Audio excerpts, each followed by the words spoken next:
मंडल के इस प्रतिष्ठापूर्ण आयोजन में आप सभी का हार्दिक स्वागत है, अभिनंदन है।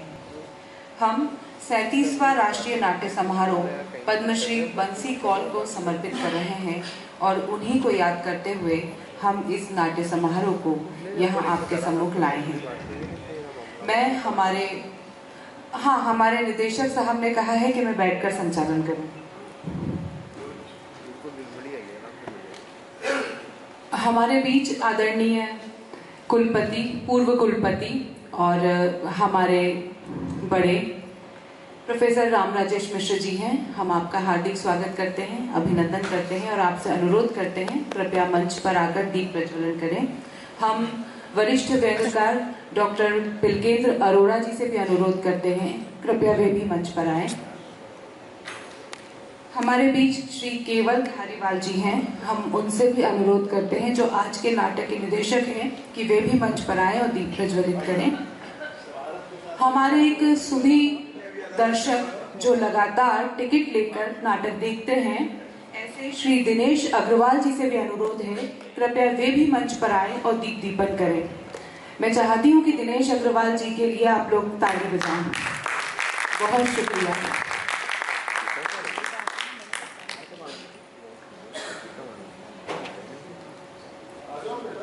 केवल धारीवाल जी।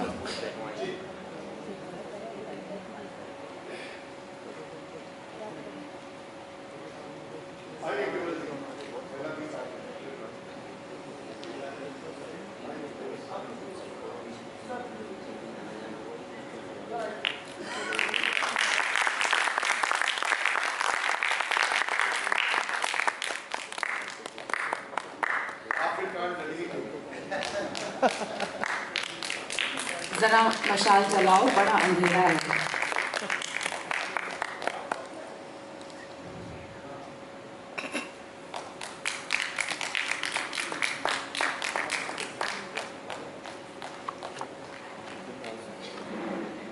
अभिनव रंगमंडल अपना 40वां जन्मोत्सव मना रहा है अपने पूरे उत्सवी उल्लास के साथ। इस दौरान रंगमंडल ने तय किया कि वो हर माह एक नाटक करेगा। जिस माह वो नाटक नहीं कर पाया, उस माह वो नाटक की तैयारी करता रहा।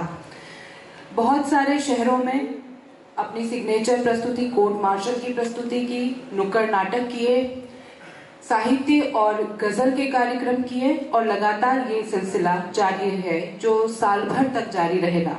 कुछ माह में एक ही महीने में 2 नाट्य समारोह का भी शुभारंभ हुआ और उसको दर्शकों ने खूब सराहा। आज हम जो नाटक देखने जा रहे हैं उसका नाम है दुश्मन। दुश्मन का निर्देशन किया है पंजाब संगीत नाटक अकादमी के चेयरमैन केवल धारीवाल जी ने। केवल धारीवाल जी का जन्म 7 अक्टूबर 1964 को अमृतसर में हुआ। वर्तमान रंग परिदृश्य में एक अग्रणी निर्देशक के रूप में ये स्थापित हो चुके हैं।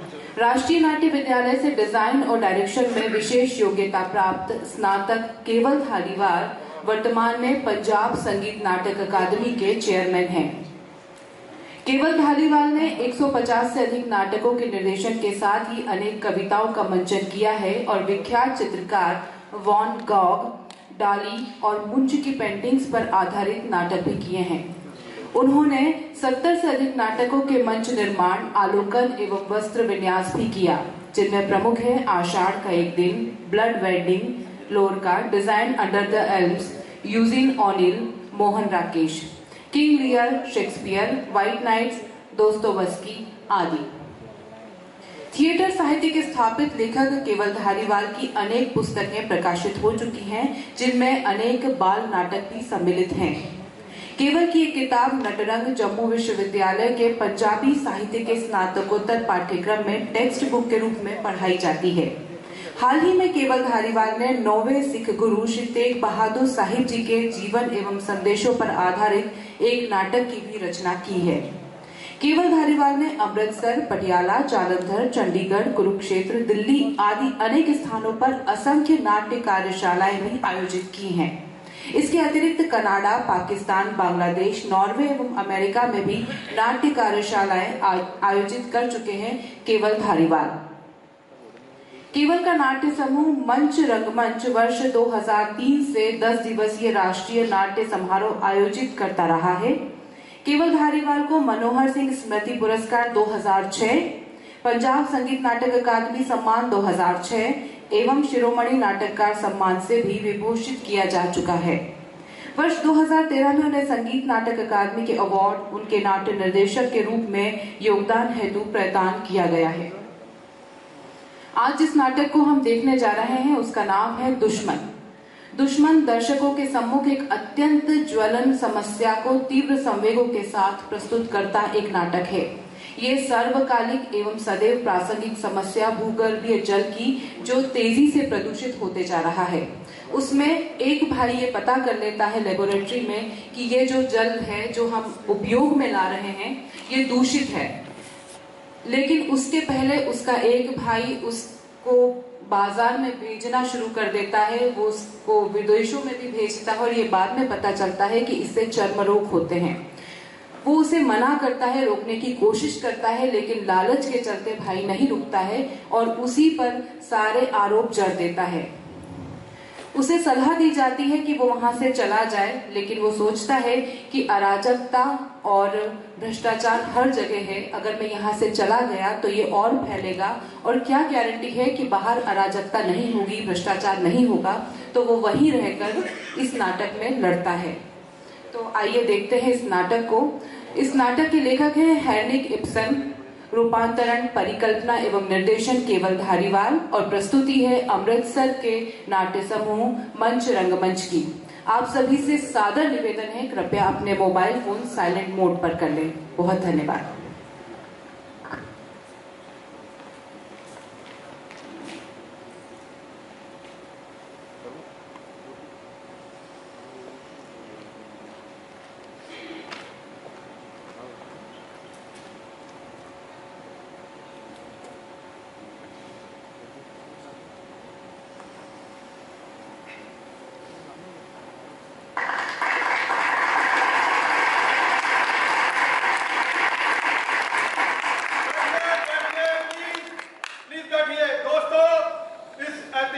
दिन पर आप सबका हार्दिक स्वागत है। दोस्तों, आप सबकी तालियों की गूंज में मंच पर आसीन हो रहे हैं इस इलाके के सबसे काबिल डॉक्टर सूरज प्रकाश। दोस्तों, डॉक्टर सूरज न केवल इस इलाके के सबसे काबिल और माहिर डॉक्टर हैं, बल्कि इनकी खोज और इनकी प्लानिंग के बदौलत इस इलाके को वो कामयाबी हासिल हुई है जिसकी हमने कभी कल्पना भी नहीं की थी। इसके लिए हम डॉक्टर सूरज का कोटि कोटि धन्यवाद करते हैं। जी, बहुत बहुत धन्यवाद। मैं समझता हूँ कि इस सफलता का श्रेय मेरे बड़े भाई और इस शहर के मेयर को जाता है। जी हाँ, इस बात में तो शक की कोई गुंजाइश ही नहीं है कि माननीय मेयर साहब ने डॉक्टर सूरज की खोज और इनकी प्लानिंग को पूरा करने में कितनी सहायता की है। मेयर साहब इस छोटे से इलाके के लिए सरकार की ओर से बड़े बड़े फंड लेकर के आए। न दिन देखा न रात, कभी दिल्ली, कभी चंडीगढ़, कभी कहीं अनंत यात्राएं की और इस पूरी प्लानिंग को कामयाब किया।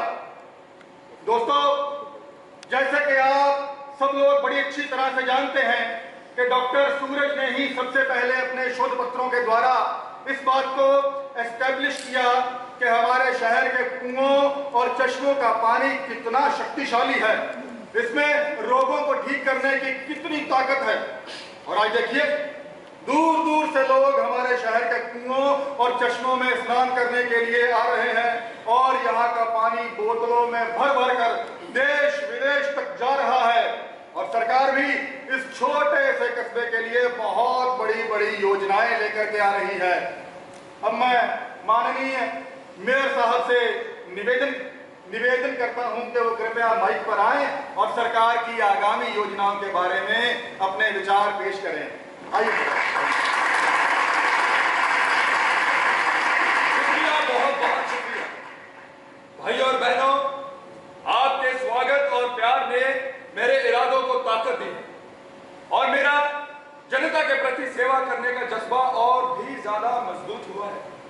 प्यारे नगरवासियों, मेरी हमेशा से यही कोशिश रही है कि जो जिम्मेदारी आपने मेरे कंधों पर रखी है, जो नेतृत्व आपने मुझे सौंपा है, नगर की खुशहाली और तरक्की की जिम्मेदारी, मैं उसे पूरी शिद्दत से निभाऊं। और इस कर्तव्य के प्रति मैंने आज तक कभी भी कोई भी चूक नहीं होने दी और ना ही आगे कभी होने दी जाएगी, चाहे इसके लिए मुझे कोई भी कुर्बानी क्यों ना देनी पड़े।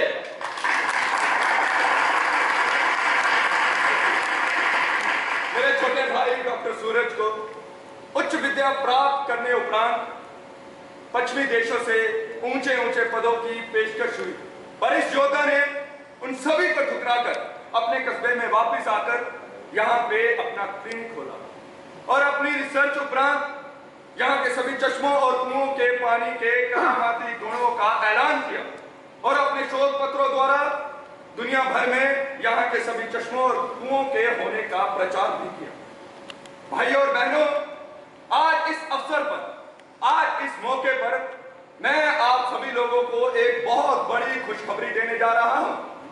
डॉक्टर सूरज की खोज और इसकी दूर दूर तक ख्याति के कारण, आप सभी लोगों के आशीर्वाद के कारण और मेरे जैसे अदने शख्स की मामूली सी भूमिका के कारण अमेरिका की एक नामवर बॉटल वाटर कंपनी ने हमारे गुलाम नगर के सभी चश्मों और कुओं के पानी के करामाती गुणों को इलाज के रूप में इस्तेमाल करने के लिए 3 साल का कॉन्ट्रैक्ट हमारी कंपनी के साथ किया।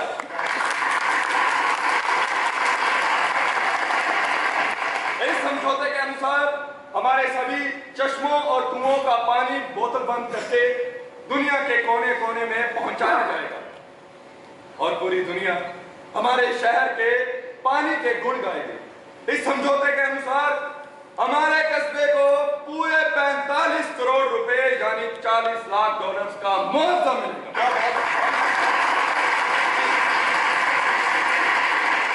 इतनी बड़ी रकम के साथ हमारे शहर में विकास का एक इनकलाब आने वाला है और इस इनकलाब का श्रेय हम दोनों भाइयों को जाता है, यानी कि मैं और मेरे छोटे भाई डॉक्टर सूरज। वैसे देखा जाए तो पिछले कुछ सालों में यहाँ के हालात, यहाँ की काया पलट हुई है। आप खुद ही देखिए, जो सड़कें कच्ची थी, यहाँ जहाँ पर खड्डे होते थे वहां पर चमकते हुए मार्ग बन चुके हैं। जहाँ पर झोंपड़पट्टियां होती थी वहां पे आलीशान इमारतें बन चुकी हैं, जहाँ मार्केटें खड़ी हो गई। आप खुद देखिए, स्कूल खुल गए हैं, अस्पताल बन चुके हैं, व्यापार पहले से भी ज्यादा तरक्की कर चुका है। स्थानीय सरकार या कह लीजिए लोकल गवर्नमेंट अपने अस्तित्व में आ चुकी है। मैं आप सभी लोगों को बता दूं कि यह सिर्फ अभी शुरुआत है, इश्क के इम्तिहान अभी और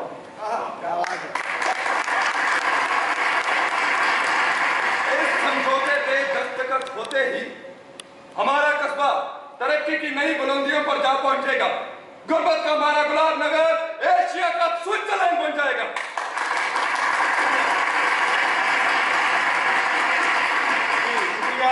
अब मैं डॉक्टर सूरज से निवेदन करता हूं कि वो भी माइक पर आए और अपनी खोज के बारे में लोगों को जानकारी दें। आइए। बहुत बहुत धन्यवाद। प्यारे दोस्तों, मैं स्वाभाविक तौर पर भावुक व्यक्ति नहीं, मेरा संबंध तो विज्ञान के साथ है, मेडिसिन के साथ है। मैं सारी उम्र असलियत की खातर, सच्चाई की खातर दलीलों के रास्ते पर चला, पर माफ करना आज मैं थोड़ा सा भावुक हो गया। मेरे दोस्तों, मेरा जन्म यही गुलाम नगर में हुआ और मैंने अपनी प्राइमरी एजुकेशन भी यहीं से हासिल की। पश्चिमी की टॉप की यूनिवर्सिटियों में पढ़ते हुए भी मुझे मेरे देश की याद आती है। मेरे देश की मिट्टी की खुशबू मेरी यादों से कभी दूर नहीं होती। और मेरे दोस्तों, मुझे इस बात का बहुत गर्व है कि मैं अपने देश की तकदीर बदलने के लिए कुछ तो कर सकता हूं और अभी बहुत कुछ करना बाकी है। मेरे प्यारे दोस्तों, आपने मुझे इतनी इज्जत, इतना प्यार, इतना सम्मान दिया, उसके उत्तर में मैं केवल आपको यही विश्वास दिलाना चाहता हूं कि मैं सारी उम्र लोगों के हितों और बेहतरी के साथ कभी भी गद्दारी नहीं करूंगा। मैं कभी भी सच का साथ नहीं छोड़ूंगा। ये मेरा आप सबसे वादा है। धन्यवाद। मैं नगर काउंसिल के सदस्यों को निवेदन करता हूं कि वो कृपया मंच पर आएं और डॉक्टर सूरज का सम्मान करें। आइए आइए सर,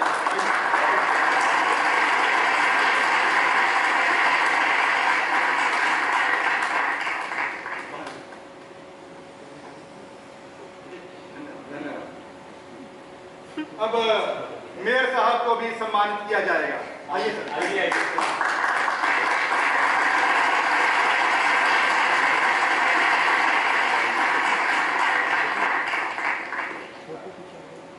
अब एक ग्रुप फोटो करते हैं। आइए आइए आइए आइए आइए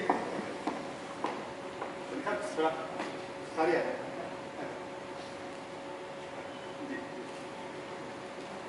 अब सबको चाय के लिए न्योता है।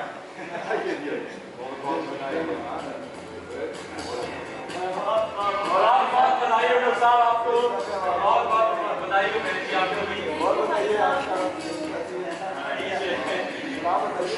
बहुत बहुत अच्छा है डॉक्टर साहब। हाँ आप ये पार्टी जो है बहुत बहुत बताइए मेरे साहब आपको। अरे बहुत बहुत शुक्रिया। कैसे आ रहे हैं? बहुत अच्छे जी, बहुत काम अच्छा चल रहा है। पुरी साहब सभी नोट्स ले लिए हैं भाई, खबर अच्छी बननी चाहिए। और बली साहब आप निश्चित रहें, नोट्स बेहद तसल्ली से लिए और खबर देखिए शानदार बनेगी। पुरी साहब पहले मेरी विज्ञान और वैज्ञानिकों के प्रति राय अच्छी थी, परंतु डॉक्टर सूरज की खोजों ने मेरी राय बदल कर रख दी। भाई साइंस सचमुच ही पूरी मानवता के लिए एक वरदान है। हम लोग को बस यूं ही दावे करते, परंतु वैज्ञानिक उन दावों को साबित कर दिखाते हैं। जी हाँ बली साहब, देखिए मैं तो कहता हूँ कि साइंस और बिजनेस का बेहद गहरा संबंध है। अब आप देखिए, ये साइंटिस्ट खोजे करते हैं और ये बिजनेसमैन उनका लाभ उठाते हैं। बिल्कुल पुरी साहब। आइए अब मेयर साहब से बात करते हैं। मेयर साहब, आज का प्रोग्राम तो बढ़िया था, आपको पसंद आया? भाई पसंद तो आया, लेकिन आप लोगों ने मेरे भाई को हीरो से भी ज्यादा कोई अवतार भी बना दिया।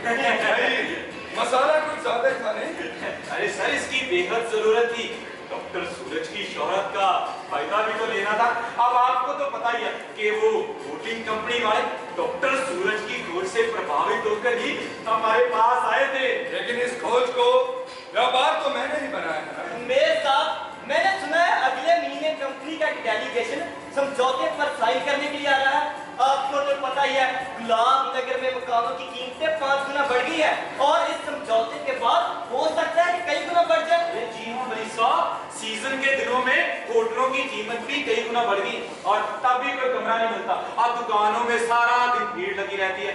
अगर किसी रेस्टोरेंट में हम जाएं तो अपने टेबल के लिए 1 घंटा वेट करनी पड़ती है। Very long time. मेरे साथ आइए, अब हम इंटरव्यू करते हैं। आइए अंकल, बहुत बहुत मुबारक आपको।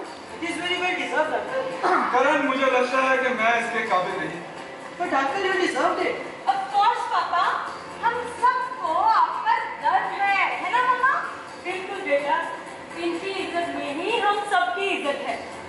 क्या हुआ, आप कुछ परेशान नजर आ रहे हैं? सब ठीक तो है? नहीं, परेशान नहीं, बिल्कुल नहीं। I am all right. नहीं पापा, आप बहुत गुमसुम से दिख रहे हो। अरे आज तो आपको एक्साइटेड होना चाहिए, खुश होना चाहिए। Any problem? Come on Roshni, problem क्या हो सकती है? वैसे ही मुझे यह समागम अच्छे नहीं लगते। मैं बहुत अनकंफर्टेबल फील करता हूँ। पर अंकल, इंसान खुश तो होता ही है ना जब इतने सारे लोग आकर आपकी तारीफ करते हैं। करण, मैं पॉलिटिशियन नहीं, मुझे ये तारीफ की कोई जरूरत नहीं। I am a scientist. मेरा काम है तथ्यों को सामने लेकर आना और उनका प्रचार करना, और लोगों का काम है वो उन्हें पसंद करे ना करे। तो मैंने तो अपना काम कर दिया। हाँ, लेकिन लोग तो आपके तथ्यों को पसंद करते हैं ना। And uncle, it is wonderful. आप तो खामखा डिप्रेस हो रहे हैं। देखिए, आपके यत्नों की वजह से लोगों का रहन सहन बदल गया है, लोगों की जिंदगी बदल गई है। आप तो लोगों के हीरो बन गए हैं। और तुम हीरोइन। रोशनी और करण, तुम दिल्ली कब जा रहे हो? नेक्स्ट वीक जाएंगे पापा। अच्छा, तो आपकी कंप्लेन कब शुरू होने वाली है? आई थिंक 2-3 हफ्तों में शुरू कर देंगे। हम डेटा कलेक्ट कर रहे हैं, उसके बाद रिपोर्ट्स प्रिपेयर करेंगे। जैसे ही रिपोर्ट तैयार हो जाएगी हम कैंपेन शुरू कर देंगे। और हाँ पापा, हमने बहुत सारी एनजीओ को भी अप्रोच किया है और मीडिया हाउसेस भी हमारे साथ इस कैंपेन में जुड़ने वाले हैं। रोशनी बेटी, तुम अपना ध्यान रखना, किसी नए पंगे में मत पड़ जाना।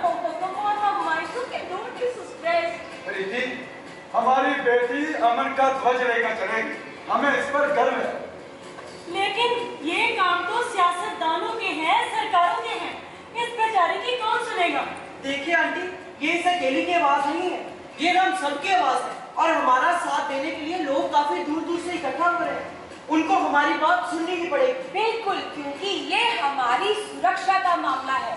हम ऐसे ही किसी को भी अपने नेचुरल रिसोर्सेज, जंगलों, पहाड़ों, नदियों, झरनों के ऊपर खतरनाक एक्सपेरिमेंट्स करने की इजाजत तो नहीं दे सकते ना। हमें आवाज उठानी ही पड़ेगी। शाबाश बेटी, हमें आपसे यही उम्मीद। चलो, अब हम सभी चाय पीते हैं। बात सुनिए। जी कहिए। रोशनी, मुझे आपके साथ एक बहुत जरूरी बात करनी है। दरअसल एक बहुत महत्वपूर्ण रिपोर्ट आने वाली है। रिपोर्ट? कैसी रिपोर्ट पापा? बेटे, हमने गुलाब नगर के पानियों के कुछ सैंपल कोपनहेगन की लेबोरेटरी में विश्लेषण के लिए भेजे हैं। उनकी रिपोर्ट आने वाली है। हो सकता है कि वह रिपोर्ट आने के बाद सब कुछ बदल जाए और वह रिपोर्ट आपके संघर्ष में भी काम जरूर आए। नहीं पापा, लेकिन आप इस रिपोर्ट से क्या रिजल्ट्स एक्सपेक्ट कर रहे हैं? और आपने हमें कुछ बताया क्यों नहीं? Why you keep so many secrets, पापा? बेटे, मैं खामखां डर पैदा नहीं करना चाहता, बस रिपोर्ट का इंतजार करें। रोशनी, रोशनी, ये देखो जरा, ये वाईफाई कनेक्ट हो रहा है लैपटॉप। Just a moment. किसने विष घोला पानियों में तेरे, वो कौन है? किसने विष घोला धरा में तेरी, वो कौन है? किसने विष घोला हवाओं में तेरी, वो कौन है? वो कौन है? वो कौन है? वो कौन है?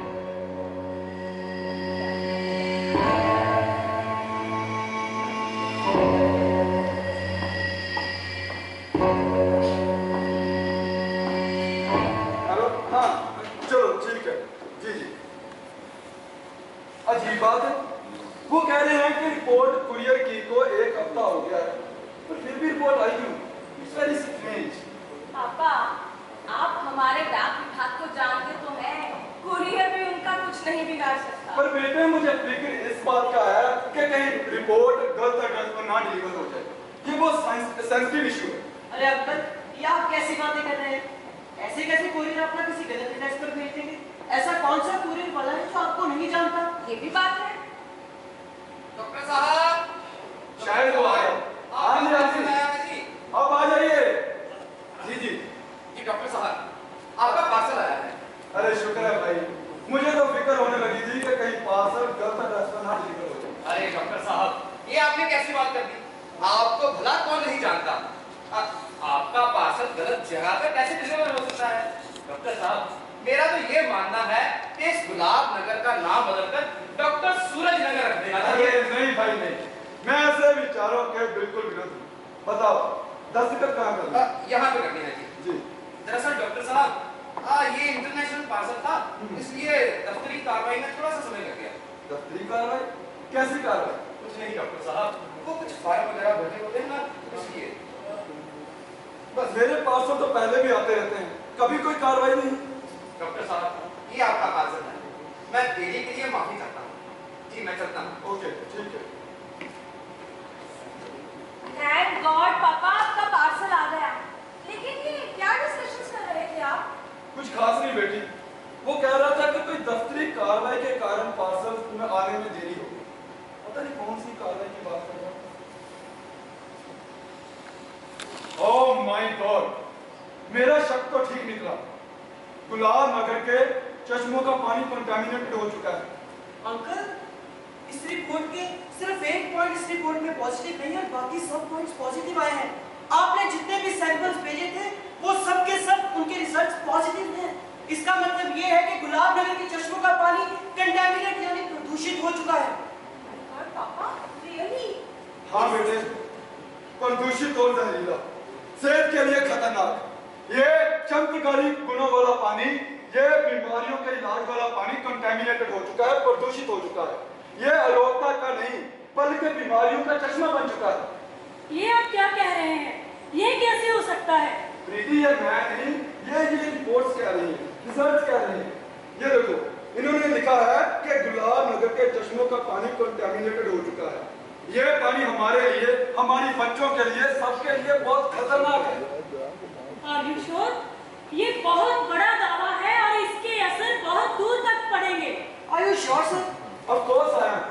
I'm a scientist, not a politician. मैं कोई भी बात बिना किसी सिफारिश के नहीं करता, प्रमाणित होना बहुत जरूरी है। और इस संदेह के बारे में तो मैंने आप लोगों से बात नहीं की, मैं खाम डर पैदा नहीं करना चाहता था। ये तो भगवान का शुक्र है कि रिपोर्ट समय से पहुंच गई और इस मामले के बारे में हमें पता चल गया। अगर व्यापारियों और अखबार वालों को इसका पता चल जाता तो हमारी बहुत ज्यादा बदनामी हो जाती, गुलाब नगर की साख मिट्टी में मिल जाती। तो अंकल क्या अब ऐसा नहीं होगा? अब ऐसा क्यों होगा फिर? अब मामला हमारे हाथ में है, हम तुरंत रिएक्ट कर सकते हैं।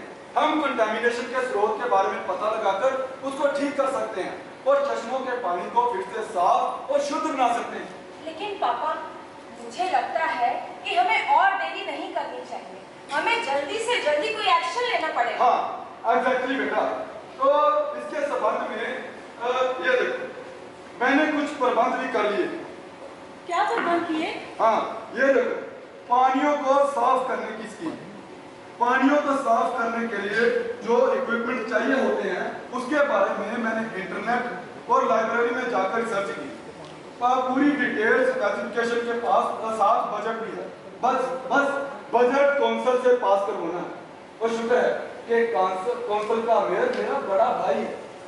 पर वो तो पॉलिटिशियन है, साइंटिस्ट थोड़ी है वो। प्रीति, जनता की सेहत की जिम्मेदारी एक पॉलिटिशियन से ज्यादा किसकी हो सकती है? इन खतरों को खत्म करना, यही तो इन पॉलिटिशियन के कर्तव्य में आता है। तुम देखना, जब यह संकट दूर हो जाएगा तो बड़े भाई साहब का दोबारा से मेयर चुना जाना यकीनी हो जाएगा। किसी में भी उनका सामना करने की हिम्मत नहीं होगी। पर पापा, मुझे नहीं लगता कि ये इतना छोटा मसला है जो सिर्फ दो भाई मिलकर हल कर सकते हैं।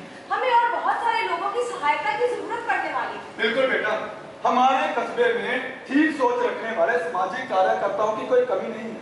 हम उनकी सहायता लेंगे और ये अखबार वाले और मीडिया वाले कब काम आएंगे? ऐसे थोड़ी प्रेस को प्रजातंत्र का चौथा स्तंभ कहते हैं। रुको, मैं ना पहले बड़े भाई साहब को फोन करता हूं। जी हेलो, हाँ भाई साहब आप घर आ जाइए। जी हाँ, एक बहुत इंपॉर्टेंट काम है। जी भाई साहब, डिनर आप यहीं कर लेना। हाँ, मैं आपका इंतजार कर रहा हूँ।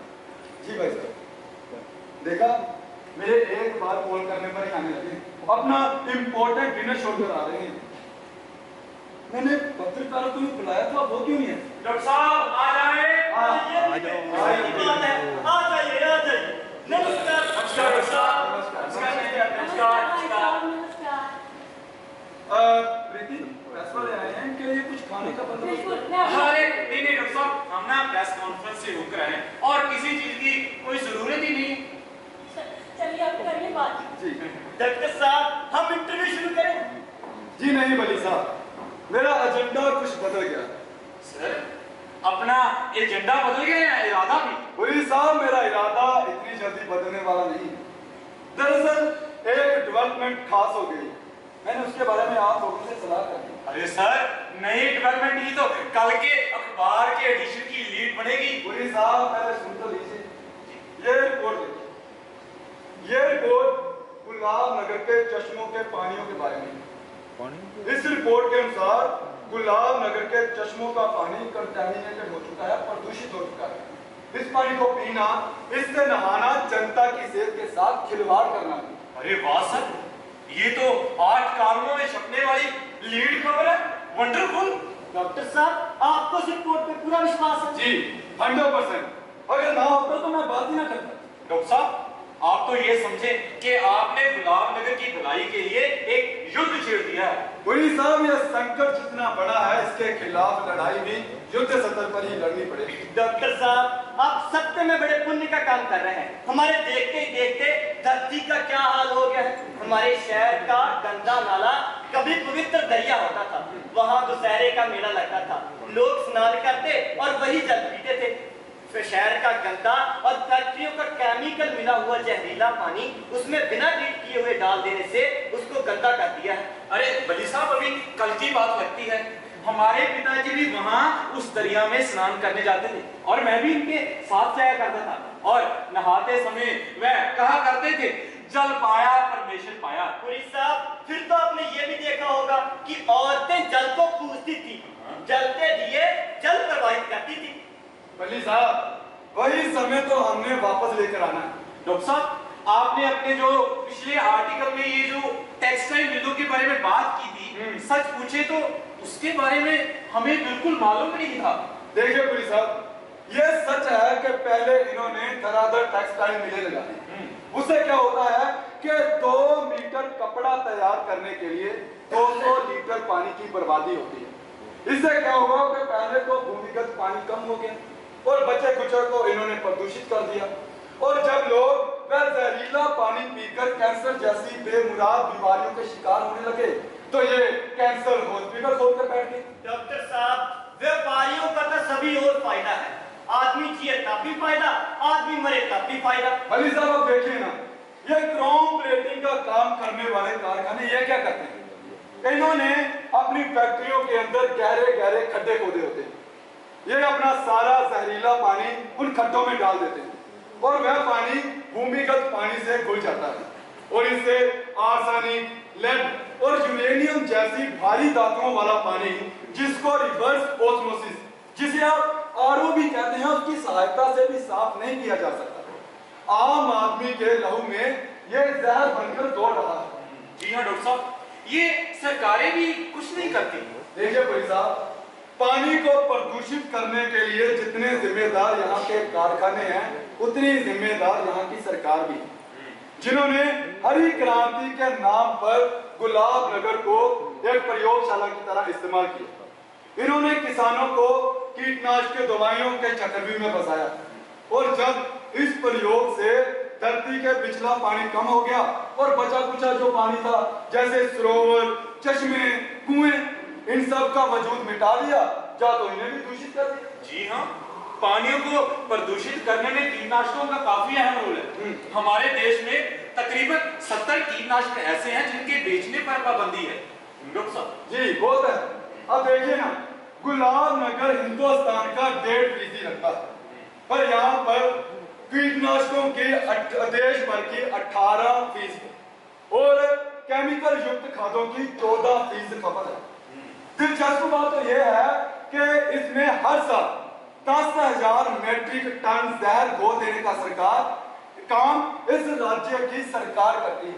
डॉक्टर साहब, आप मुझे ये बताएं कि आपके जो भाई साहब हैं, वो थापर इंडस्ट्री के साथ मिलकर जो बोतलबंद पानी यूनिट लगा है, उसके बारे में आपको क्या एतराज है? पुरी साहब, एतराज मुझे इस बात का है कि पहले तो देखो ना, इन्होंने बोतल बंद पानी की और सॉफ्ट ड्रिंक की जो इंडस्ट्री है दिन ब दिन फैल रही है।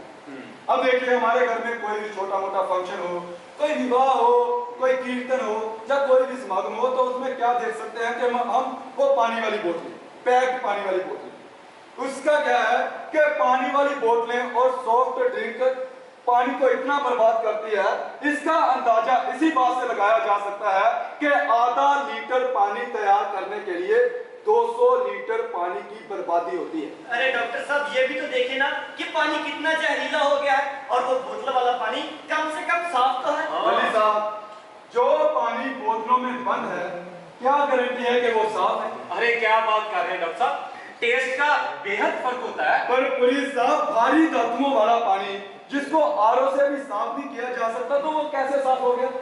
अब देखिए ना, जिन प्लास्टिक की बोतलों में वो पानी बंद है, वो प्लास्टिक मनुष्य के लिए कितना हानिकारक है, इसके बारे में आपको पता है? जो धूप मनुष्य के लिए लाहेबंद है, वही धूप उन प्लास्टिक की बोतलों के लिए बहुत हानिकारक है। वह प्लास्टिक की बोतलें पानी में एंटीमनी, बिस्फेनॉल है, जिसे आप बीपीएल कहते हैं, जैसे रसायन छोड़ते हैं। 1 ग्राम बीपीए का 1/100वां हिस्सा ही इंसानी सेल्स के काम करने के तरीके को बदल देता है। डॉक्टर साहब, ये तो बड़ा भयानक सत्य है। क्या हम इस चक्रव्यूह से बाहर निकल सकते हैं? देखिए बली साहब, जो भी इंसान ने खुद संकट खड़ा किया है उसका हल भी इंसान के हाथ में ही है। पर यह सब सरकार की पहलकदमी के बिना संभव नहीं है। और सरकारें नींद से तब जागेगी जब लोग एकजुट होंगे, और लोग एकजुट तब होंगे जब प्रेस अपना काम पूरी जिम्मेदारी और ईमानदारी से करेगी। अरे डॉक्टर साहब, आप निश्चित रहें, प्रेस अपना काम पूरी ईमानदारी से करने के लिए तैयार है। पर सबसे बड़ी बात यह है, क्या ये लोग आपके पीछे चलने के लिए एकजुट हो पाएंगे? देखिए पुरी साहब, जो मामला नजर आ रहा है वो पानी के प्रदूषण का है, पर जो नहीं नजर आ रहा वो मानसिक प्रदूषण का भी है। मैं इसके बारे में भी लिखूंगा। अरे जरूर लिखें डॉक्टर साहब। देखिए, मैं तो कहता हूं कि जब आदमी कोशिश करता है तो वो भगवान भी उसके साथ आ खड़ा होता है, बल्कि स्वयं सहायता करता है। आप लिखें, हम सब आपके साथ हैं। इसका मतलब काउंसिल ने जो पानी के इश्तेहार हमें देने थे और जो पानी बेचने की योजनाएं हैं, ये सब फिर मिट्टी में मिल गए। देखिए बली साहब, उन्हें पोस्टपोन करना पड़ेगा, रिवाइज करना पड़ेगा। अब देखिए ना, हम जहरीले पानी को दुनिया भर में, देश भर में बेच तो नहीं ना सकते। डॉक्टर साहब, इस रिपोर्ट की नकल मिल सकती है? मिल जाएगी, आप निश्चिंत रहिए। मैं इस पर एक लेख लिख रहा हूँ। डॉक्टर साहब, हमारे शहर की काउंसिल को भी स्पष्ट कर देना चाहिए था। भाई, उन्होंने पानी में जहर मिलने क्यों दिया? लोगों की सेहत का ख्याल रखना काउंसिल की जिम्मेदारी थी। बली साहब, अपने हितों का भी ध्यान रखना पड़ेगा। अब देखिए, जब लोगों को ये पता लगा कि पानी प्रदूषित हो चुका है तो बदनामी पता कितनी होगी। डॉक्टर साहब, आप अपने आर्टिकल में इस पक्ष में जरूर लिखें। जी हाँ पुरी साहब, मेरा आर्टिकल एक कॉम्प्रिहेंसिव टॉपिक होगा। मैं लीपापोती करने वाला नहीं, जो सत्य है मैं वही लिखूंगा। डॉक्टर साहब, जरा ख्याल रखिए, काउंसिल का मेयर आपका भाई है। पुरी साहब, आप शायद मेरे भाई को अच्छी तरह नहीं जानते। यह बात ठीक है कि वो सत्ता में है, पर इसका मतलब ये नहीं कि वो मामूली से राजनीतिक फायदे के लिए सामूहिक भलाई को खतरे में डाल देगा। आप देखना, जब मेरे भाई को इस संकट के बारे में पता चलेगा तो वो मेरे से भी ज्यादा बढ़ चढ़कर आगे आएगी। लीजिए, मेयर साहब आ गए। आइए भाई साहब। अरे नमस्कार मेयर साहब, नमस्कार। अरे भाई, यहाँ पर तो पहले से ही मैंने जम पड़ी। नमस्कार साहब। नमस्कार नमस्कार, कैसे हो आप? क्या बात है, मैं थोड़ा सा लेट हो गया, सॉरी। और बताओ, ऐसी कौन सी इमरजेंसी आ पड़ी थी? तुम्हें पता है कि मैं अपना कितना इंपॉर्टेंट डिनर कैंसिल करके आ रहा हूँ? भाई साहब, हम बस आपका इंतजार कर रहे थे। मेयर साहब, आप डॉक्टर साहब से बातचीत करें, हम चलते हैं। अरे रुकिए बली साहब, मेयर साहब, कल की अखबार के लिए आपका इंटरव्यू चाहिए। अरे भाई, अभी कल ही तो दिया है आप लोगों को। अरे सर, वो पुराना हो गया है, आज की कहानी कोई और है। आज की कहानी? चश्मों वाली कहानी? अरे ये सब आपको डॉक्टर साहब समझा देंगे, हम चलते हैं। चलिए, नमस्कार नमस्कार नमस्कार नमस्कार। बेटी, भाई साहब आए हैं, कोई डिनर का बंदोबस्त करो जाके। सूरज, फॉर्मेलिटीज छोड़ो, मुझे बात बताओ, बात क्या है? कोई क्राइसिस है? हाँ भाई साहब, तब इट इज अ क्राइसिस। भाई साहब, आज मुझे ये एक रिपोर्ट मिली थी। आपको याद होगा कि मैं एक रिपोर्ट की प्रतीक्षा कर रहा था, जो कोपेनहेगन की लेबोरेटरी से आने वाली थी। वो आ गई है। और इस रिपोर्ट ने मेरे शक को यकीन में बदल दिया है। और मेरे हॉस्पिटल में जो चमड़ी के और पेट की बीमारियों वाले मरीज आ रहे थे, उन सब का कारण हमारे गुलाब नगर के चश्मों का पानी है, जो कि प्रदूषित हो चुका है। ये देखिए भाई साहब, ये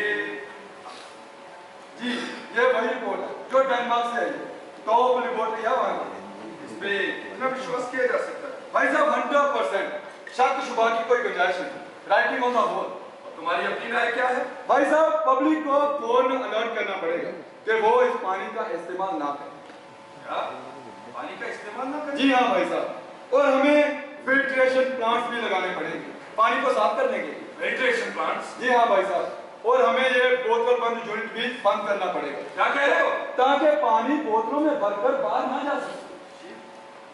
हाँ भाई साहब, और हमें ये कुएं और चश्मे भी बंद करने पड़ेंगे जब तक कंटामिनेशन के स्रोत का पता नहीं चल जाता और उसे दूर नहीं किया जाता। मुझे उन चश्मे बंद करने पड़ेंगे? जी हाँ भाई साहब, ज्यादा समय के लिए नहीं, बस 5-6 महीने के लिए। इतने समय में हम कंटामिनेशन के स्रोत का पता लगाकर उसे दूर कर देंगे और अपने चश्मों को फिर से साफ और शुद्ध बना देंगे। 5 या 6 महीने? जी हाँ भाई साहब, और हमें करना भी बहुत जल्द से जल्द है।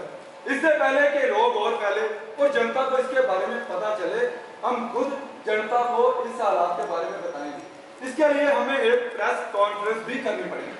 Press conference? जी हाँ भाई साहब, प्रेस कॉन्फ्रेंस। सूरज, मुझे लगता है कि तुम बहुत चालाक हो या बिल्कुल बेवकूफ। क्या मतलब भाई साहब? अगर तुम खुद मेरी जगह मेयर बनना चाहते थे तो इतना बड़ा ड्रामा करने की क्या जरूरत थी? क्या मतलब भाई साहब, कौन सा ड्रामा? तुम्हें मेरी शोहरत, मेरी लोकप्रियता, मेरी स्वीकारता बर्दाश्त नहीं थी, इसका मुझे थोड़ा बहुत अंदाजा तो था, लेकिन तुम इस चलन में इस हद तक गिर जाओगे ये मैं कभी सोच भी नहीं सकता। भाई साहब, आप कैसी बातें कर रहे हैं? इस रिपोर्ट का आपकी सियासत और मेरे अस्तित्व से क्या संबंध? क्या संबंध है? संबंध ये है कि ये सारा जाल तुमने मुझे फंसाने के लिए फैलाया है। मैं कोई बच्चा नहीं जो समझ न सकूं। Uncle, now you are being unfair. बेटा, तुम इस मामले में बिल्कुल भी नहीं बोलोगे, समझी? जोशी बेटे, तुम अंदर जाओ। भाई साहब, आप इस मामले को इतना पर्सनल क्यों ले रहे हैं? तुम चाहते हो कि मैं 2 और 2 जमा करके बताऊं? तुम्हें मालूम भी है अगर तुम्हारी इस क्रेजी स्कीम पर अमल किया जाए तो इसका क्या नतीजा निकल सकता? क्या नतीजा निकलेगा भाई साहब? जितने भी चश्मे हैं, जितने भी कुएं हैं, वो सब बंद हो जाएंगे। चश्मों और कुओं पे नहाने के लिए जितने भी यात्री आते हैं वो भी बंद हो जाएंगे। बोतल बंद कारोबार से मिलने वाले लाखों करोड़ों के कॉन्ट्रैक्ट बंद हो जाएंगे, यानी हर तरह के कारोबार बंद हो जाएंगे। व्यापारी, दुकानदार, होटल्स वाले, रेस्टोरेंट वाले, ये टैक्सियों वाले, ठेले वाले, कूली, सबका व्यापार ठप हो जाएगा। कस्बे में देश में संकट और गुलाम नगर की साख मिट्टी में मिल जाएगी। और इस सबका जिम्मेदार कौन होगा? मेयर। इन कुओं और चश्मों के विकास, यहाँ की खोज, यहाँ के व्यापार का श्रेय किस पर था? मेयर को जाता था। अब जब जनता को ये मालूम होगा कि ये एक बहुत बड़ा खतरनाक कदम था, उनके खिलाफ एक साजिश थी, तो इसकी कीमत किसको चुकानी पड़ेगी? किसको चुकानी पड़ेगी? मेयर को। मेरा राजनीतिक करियर खत्म। मुझे नेशनल असेंबली के चुनाव के लिए मिलने वाली टिकट की संभावना भी 0। खामखा डॉक्टर सूरज पर आरोप क्यों लगा रहे हैं? ये मात्र एक साइंटिफिक रिपोर्ट है, ये कोई सियासी पैम्फलेट नहीं है। मैं जो भी कह रहा हूँ बिल्कुल सोच समझ कर कह रहा हूँ। मुझे राजनीति और साइंस में फर्क अच्छे से मालूम है। और सूरज, तुम सिर्फ मेरे राजनीतिक करियर को ही तबाह नहीं कर रहे, बल्कि गुलाम नगर की सारियां खुशियां का गला घोंट रहे हैं। जितने भी व्यापारी कंगाल हो जाएंगे, जितने भी बच्चे शिक्षा से वंचित रह जाएंगे, उसका जिम्मेदार कौन होगा? बताओ। भाई साहब, ये एक अस्थायी सेटबैक है। एक परमानेंट और खुशहाल जिंदगी जीने के लिए हमें ये कड़वी दवाई खानी ही पड़ेगी। We have no choice। तुम्हें अच्छी तरह मालूम है कि जिस दिन वो प्रेस कॉन्फ्रेंस होगी उसी दिन ही उस अमेरिकन बॉटल वाटर कंपनी का $40 लाख का कॉन्ट्रैक्ट मिट्टी में मिलकर खाक हो जाएगा और उसके साथ साथ मेरे और गुलाम नगर के सारे सपने चकनाचूर हो जाएंगे। सूरज, तुम ऐसा क्यों कर रहे हो? मैं ऐसा क्यों कर रहा हूँ?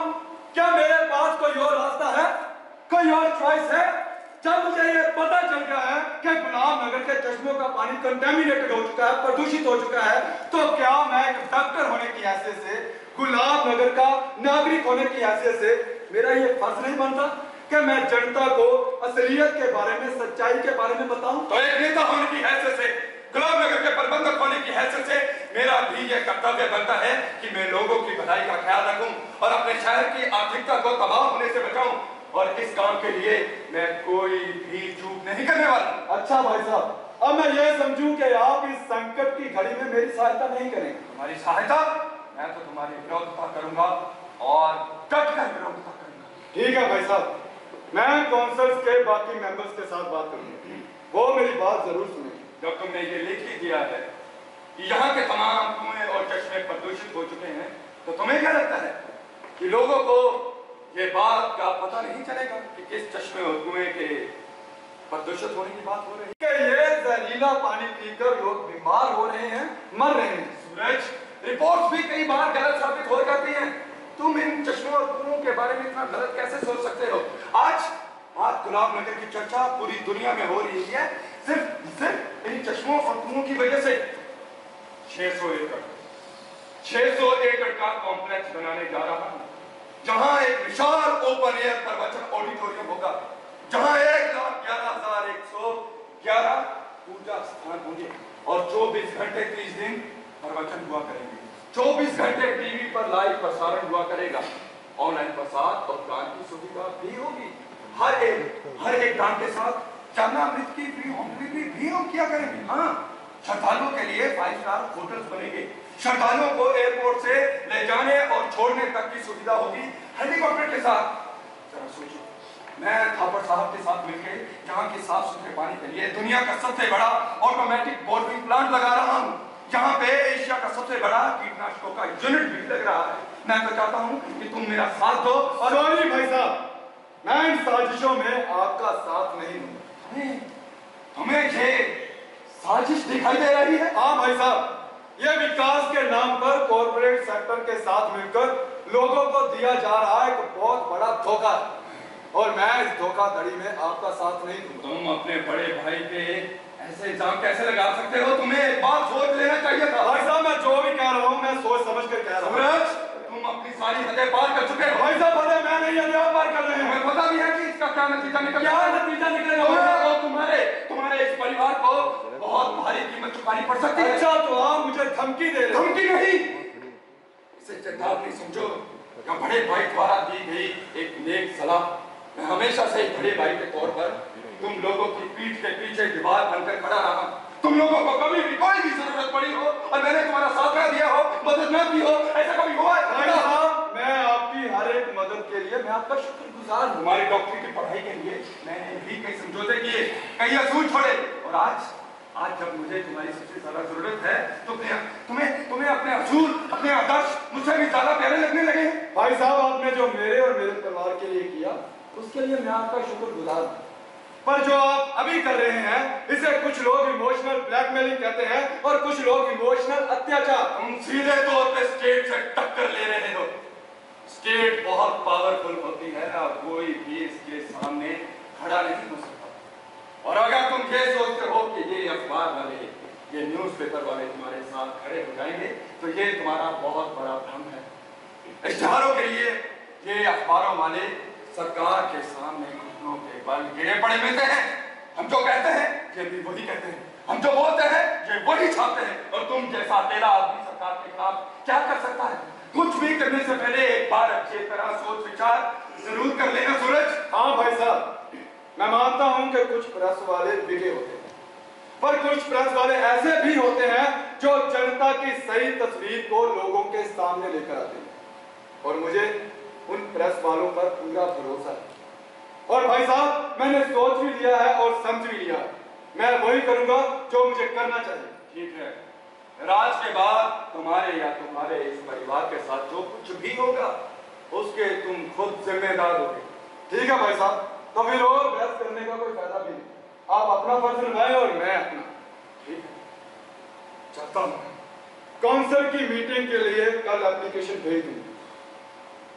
काउंसिल की लीडरशिप के साथ बातचीत तो मैं खुद ही कर लूंगा, मीटिंग भी बुला लूंगा। अच्छा होगा, तब तक तुम अपनी जुबान बंद रखो। ये नामुमकिन है, मामला बहुत सीरियस है और जनता को तुरंत वार्न करना पड़ेगा। तो फिर काउंसिल भी कोई एक्शन ले सकती है। एक्शन? कौन सा एक्शन? तुम काउंसिल के द्वारा नियुक्त किए हुए मेडिकल अफसर हो। अगर तुमने काउंसिल के किसी भी तरह के नियम की कोई भी उल्लंघना की तो तुम्हें नौकरी से निकाला जा सकता है। अच्छा भाई साहब, आप मुझे फिर धमकी दे रहे हैं? धमकी नहीं छोटे भाई को। धमकी नहीं, मैं तो सिर्फ संभावना का इशारा कर रहा हूं छोटे भाई। ये काउंसिल के नियम हैं और तुम अकेले ही काउंसिल के कर्मचारी नहीं। कुछ भी करने से पहले एक बार अच्छी तरह सोच विचार जरूर कर लेना। चलता हूं। देखा, आपको नौकरी से निकालने की धमकी देकर गए हैं। और दूसरा इशारा किसकी तरफ था? और कौन है यहाँ काउंसिल का एम्प्लॉय? तुम ही हो, और कौन है? तुम भी तो काउंसिल के स्कूल में पढ़ाती हो। जब खुद गर्जी की पट्टी आंखों पर बंध जाए तो सारे रिश्ते नाते भूल जाते हैं। अब आप क्या करेंगे? भाई साहब की विरोधिता मूल लेने का मतलब समझते हैं ना आप? वो कुछ भी कर सकते हैं। हाँ प्रीति, मैं सब समझता हूँ, पर अगर मैं चुप रहा तो मैं अपने आप को भी माफ नहीं कर सकूंगा। मैं तो तुम लोगों को भी मुंह दिखाने के लायक नहीं रहूंगा। नहीं पापा, मुझे नहीं लगता कि इन धमकियों के कारण आपको चुप हो जाना चाहिए। You must and should act. Roshni बेटी, तुम इनको और भी गुस्सा दिला रही हो। मैं तो कहती हूँ जो कुछ भी करना है शांत होकर कीजिए, सोच समझ के कीजिए। आखिर सबकी विरोधता मूल्य लेने का क्या लाभ? प्रीति, ये सबकी विरोधता नहीं। तुम देखना, जब लोगों को इस सच के बारे में पता चलेगा तो वो कैसे उमड़ कर मेरा साथ देने आएंगे। और उधर प्रेस वाले बल्ली साहब और पुरी साहब और उनका अखबार, वो भी तो मेरे साथ है ना। इन प्रेस वालों का क्या अखबार? इन लोगों को तो हर रोज कोई नई खबर चाहिए होती है छापने के लिए। खैर, मैं हार मानने वाला नहीं। मैं एक साइंटिस्ट, एक डॉक्टर, एक नागरिक होने का फर्ज पूरी तनदेही से निभाऊंगा।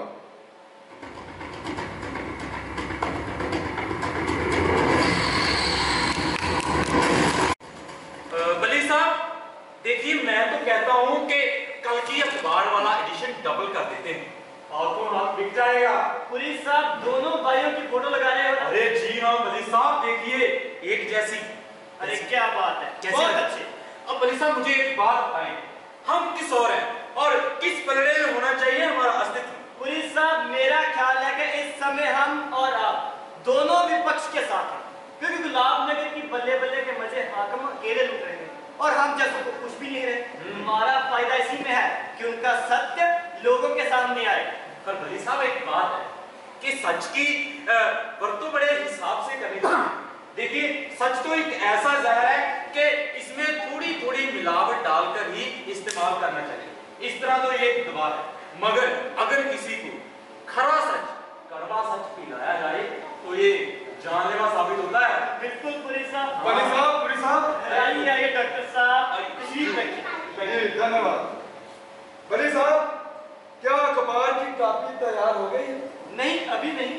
तो फिर ठीक है, फिलहाल कॉपी रोक दीजिए। जनता का रिस्पॉन्स तो खबर छपने से पहले ही आना शुरू हो गया। वो कैसे डॉक्टर साहब? बली साहब, मैंने गुलाबनगर.com की वेबसाइट पर एक मैसेज पोस्ट किया था गुलाबनगर की चश्मों की रिपोर्ट के बारे में। पता है, पूरे 5000 लाइक्स आए और सिर्फ एक ही डिसलाइक आया। 5000 लाइक्स सिर्फ एक दिन। इसका मतलब लोग आपके साथ हैं। बली साहब, सच जानना जनता का हक है और जनता सच के साथ है। और बली साहब, वह एक एक कर मेरे इस आंदोलन में शामिल हो रहे हैं। आंदोलन? डॉक्टर साहब, क्या आप कोई नई पार्टी बना रहे? इसके बारे में हमको आपने कोई खबर ही नहीं की। नहीं पुलिस साहब, कोई नई पार्टी नहीं बना। मैं तो जहरीले पानी को साफ करने वाले आंदोलन के बारे में बात कर रहा हूँ, बिल्कुल गैर राजनीतिक। इसका मतलब आने वाले चुनाव में मेयर साहब हार जाएंगे और उनका वो अमेरिका वाला कॉन्ट्रैक्ट भी कैंसिल हो जाएगा। देखिए बली साहब, मैं अपने बड़े भाई के राजनीतिक कैरियर की खातिर हजारों लोगों की जान खतरे में तो नहीं डाल सकता। अरे वाह सर वाह, असूल पसंदी हो तो ऐसी हो। क्या बात है सर, क्या बात है। तो इसका मतलब मैं ये समझूं कि आप मेरे साथ हैं। बिल्कुल डॉक्टर साहब, हम आप ही के साथ हैं। हम दिल से भी आपके साथ हैं और कलम से भी आपके साथ। डॉक्टर साहब, हम करप्ट और खतरों से अनजान लीडरशिप का तख्ता पलट कर ही सांस लेंगे। और डॉक्टर साहब, अब देखिए हमारी कलम का जोर, प्रेस को समाज का चौथा स्तंभ ऐसे ही नहीं कहते। हम पानियों को साफ करने के लिए जनता को साथ लेकर चलेंगे। मगर वो कैसे? देखिए, हमारे कस्बे में पानियों के 15 आउटलेट हैं, यानी 15 निकासी पॉइंट है। पब्लिक की टोलियां वहां पर इकट्ठी होंगी और उस पानी को साफ करेंगे। और जब ये पब्लिक की टोलियां जो जहरीला पानी है उसे भी वेस्ट करेंगे। डॉक्टर साहब, और जो हमारे कुएं हैं जहां पर लोग दूर दूर से आते हैं और तंदुरुस्त होकर जाते हैं, उन कुओं का क्या करना है? ये तो स्पष्ट है बली साहब, उन कुओं को भी बंद करना पड़ेगा। जनता की टोलियां उन कुओं को तालाबंद करेगी। कौन जानबूझकर अंधे कुएं में छलांग लगाएगा? 2 मिनट साहब। हेलो हाँ जी मेयर साहब। जी जी, क्या आप यहाँ आ रहे? ठीक है जी, ठीक है। बली साहब, मेयर साहब आ रहे हैं। मेयर साहब आ रहे हैं?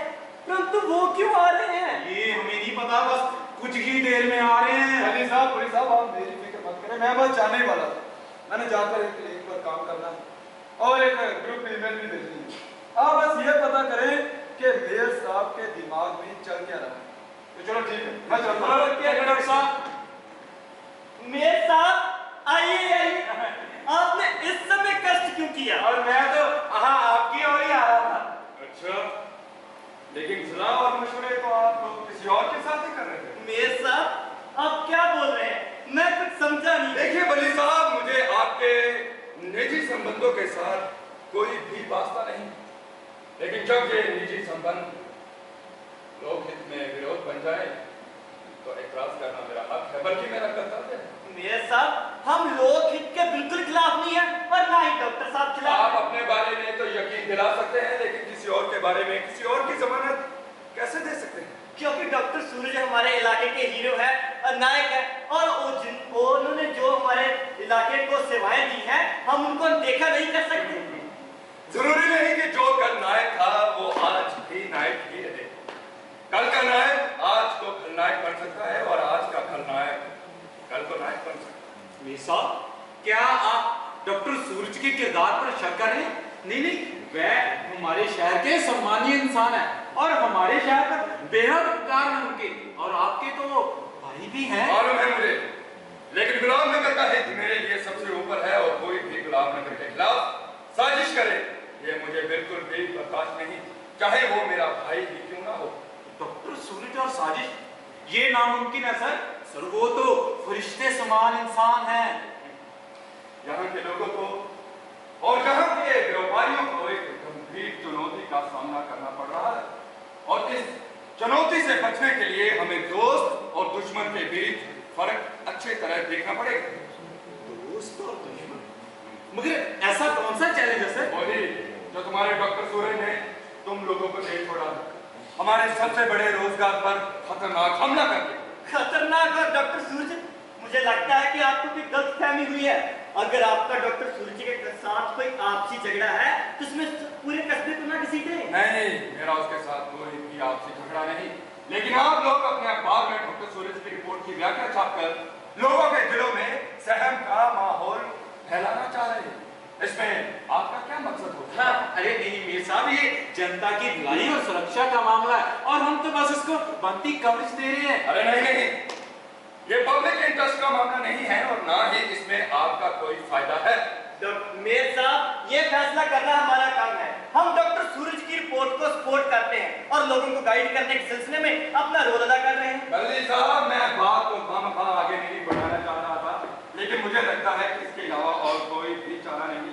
अगर आप लोगों ने डॉक्टर सूरज की इस लोक विरोधी अभियान का साथ दिया तो उसको जो नुकसान होगा वो तो होगा ही, लेकिन इसका खामियाजा आप लोगों को भी देखना पड़ सकता है। आप हमें धमकी दे रहे हैं? कौंसिल से मिलने वाले जितने भी इश्तिहार जो आप लोगों को मिलते हैं उस पर आपका कोई खास अधिकार नहीं है। ये कौंसिल नियुक्त करती है कि इश्तिहार कितने देने हैं, कब देने हैं और किसको देने हैं। मतलब आप हमें इश्तिहार देने बंद कर देंगे? कर दीजिए, ऐसी धमकी हमें पहले भी मिल चुकी है। आपका होटल गुलाम नगर के बड़े होटल्स में गिना जाता है। डॉक्टर सूरज की रिपोर्ट के जरिए जो सनसनी फैलेगी, उस सनसनी के जरिए आपके होटल पर भी असर पड़ सकता है। वैसे भी फूड एक्ट और टैक्स फ्रॉड के कई मामले, कई केस दर्ज हैं जिन पर अमल करना हमारी जिम्मेदारी है। मतलब अब आप हमारे होटल भी बंद करेंगे? कर दीजिए। आपका प्रेस भी बंद हो सकता है। कौंसिल की शक्तियों में आता है। किस जुर्म में? लोकल बॉडीज एक्ट के अंतर्गत राष्ट्रीय या सार्वजनिक हितों की खिलाफत करने वाले प्रेस को 6 महीने तक बिना कोई मुकदमा किए हम बैन कर सकते हैं। मेयर साहब, आप ऐसा क्यों कर रहे हैं? ऐसा करने से गुलाम नगर पर क्या असर पड़ेगा? और आप लोग डॉक्टर सूरज की रिपोर्ट के जरिए जो चारों ओर आग लगा रहे हो, आप लोग किसकी सेवा कर रहे हो? नहीं मेयर साहब, वो जनता की कमेटियां भी बना रहे हैं और पानी को साफ करने की बड़ी अच्छी स्कीम है। डॉक्टर कौन कहता है कि जनता उसके साथ है? ये ईमेल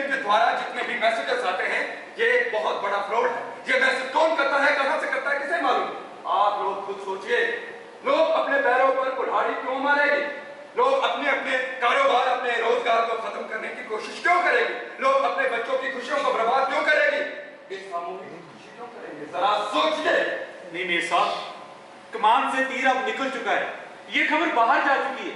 अगर हमने ये छापेंगे तो कोई और अखबार छाप देगा और हम मुंह देखते रह जाएंगे। नहीं, ऐसी बात नहीं।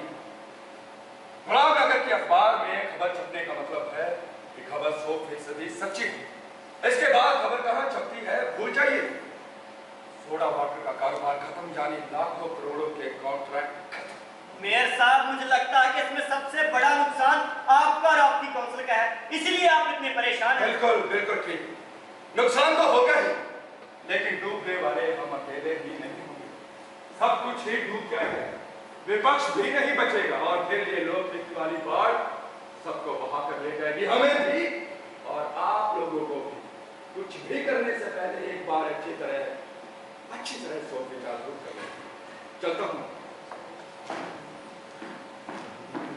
अब क्या करें बली साहब, हम तो बेहद मुसीबत में फंसे। अब मुझे नहीं लगता कि ये लोग डॉक्टर सूरज का साथ देंगे। पुलिस साहब, ये मामला अब पब्लिक इंटरेस्ट का नहीं, राजनीति के बन गया है और हम डॉक्टर सूरज की रिपोर्ट को सपोर्ट कर अपना नुकसान नहीं कर सकते। अखबार रोककर लीड बदल दीजिए। लीड बदल दे तो फिर कौन सी लगाऊं?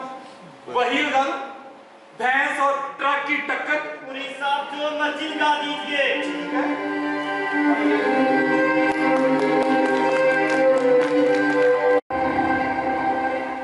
दोस्तों, गुलाब नगर काउंसिल की इस हंगामेदार मीटिंग में आप सबका हार्दिक स्वागत है।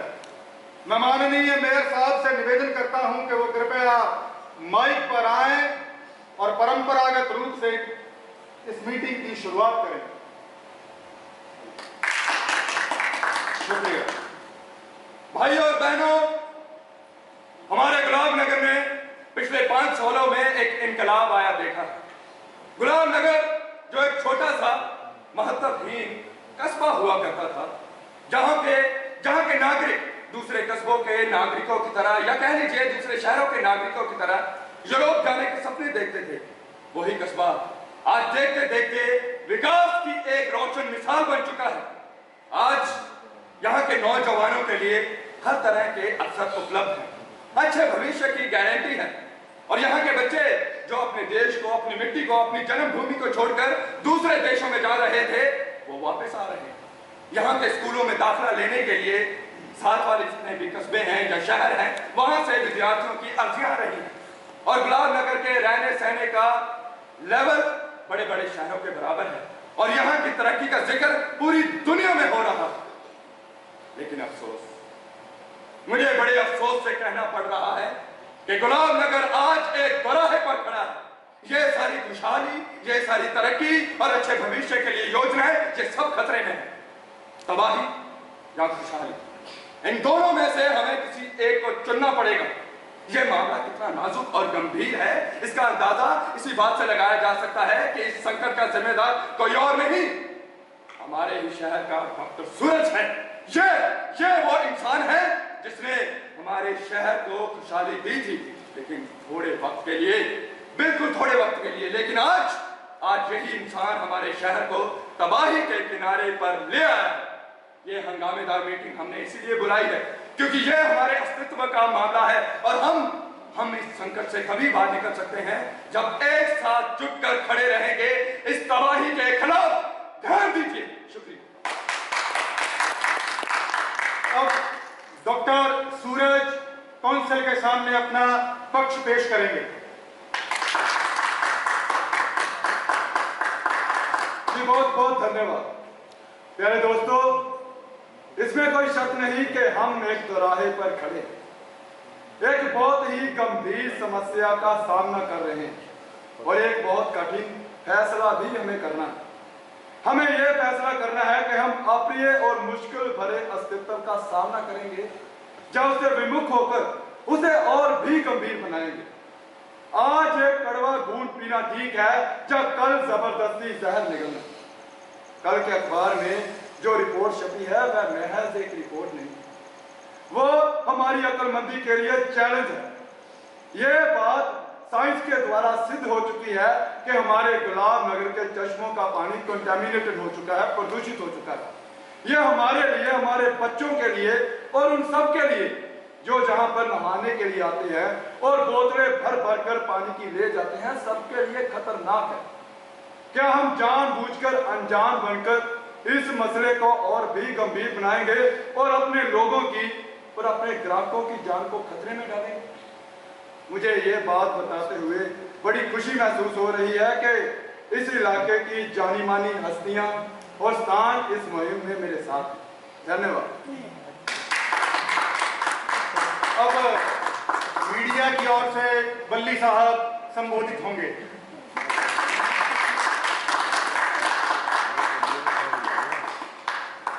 शुक्रिया प्रधान जी और साथियों। डॉक्टर सूरज मेरे बहुत ही बढ़िया मित्र और मेहरबान है। दूसरी ओर मेयर साहब भी मेरे अच्छे दोस्त और राजनीतिक गुरु हैं। मैं आजाद विचारों का पक्षधर हूँ, इसलिए डॉक्टर सूरज की रिपोर्ट को मैंने जैसे के तैसे छाप दिया ताकि उनका विषय और दृष्टिकोण लोगों तक पहुंच सके। परंतु विचार पेश करने की आजादी की कोई सीमा भी होती है। अगर ये आजादी लोक हित के विरुद्ध हो तो इसकी आजादी नहीं दी जा सकती। डॉक्टर सूरज की रिपोर्ट छपने के बाद मुझे कुछ ऐसी जानकारी मिली है जिसके बाद ना केवल मुझे इस रिपोर्ट के सत्य होने पे शक है, बल्कि ये लोक हितों के लिए भी खतरनाक है। बली साहब, क्या मुझे यह बता सकते हैं कि आपको कौन सी जानकारी मिली है? जरूर यह जानकारी आपको मेरे साथ में दी होगी। क्या कोई ये कारण एक वजह बता सकते हैं जिसे इस रिपोर्ट पर शक किया जा सके? बली साहब, ये तो स्पष्ट है कि आपने सत्ताधारी पार्टी के दरबार में आकर अपना पक्ष बदल लिया है।